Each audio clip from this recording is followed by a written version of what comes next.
If you're looking to create a professional looking resume just like this, then you've landed on the right video. In this quick tutorial, I'll walk you through how to design a clean and impressive resume completely free using Canva. So let's dive right in. First, open up Canva. I've added the link in the description, so you can click that or simply go to canva.com in your browser. Once you're on the home page, you'll see a screen like this. From here, click on the Templates tab, then head to the search bar at the top, type in Resume Templates and hit Enter.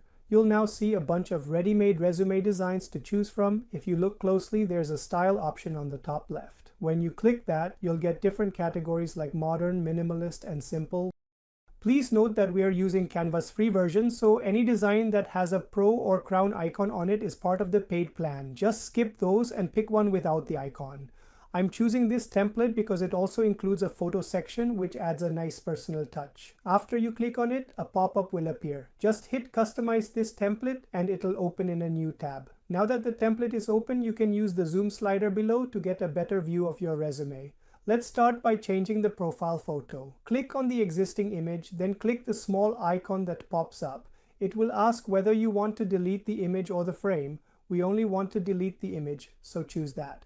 Next, head over to the Uploads tab on the left panel. Click Upload Files, select your photo from your computer, and wait for it to upload. Once it's ready, just drag and drop your image into the circular frame. Now, let's update the text.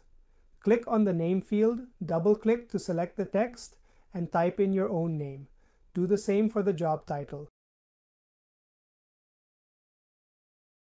You can also update the contact info and other details on the left-hand side. Just click on each text box and replace it with your own information. Once you're happy with all your changes, go to the top right corner and click on Share. From the drop-down, choose Download. Under File Type, make sure to select PDF Standard. And here's a quick tip. You'll see an option called Flatten PDF. Please leave that unchecked. If it's turned on, your resume will be downloaded as a flat image and you won't be able to edit it later. Finally, click Download and your resume will begin downloading instantly. And that's it. That's how you can easily create and customize a resume in Canva right from your laptop. This is Happily Designing. If you found this helpful, don't forget to like the video and subscribe to the channel for more simple and creative design tutorials. Thanks for watching.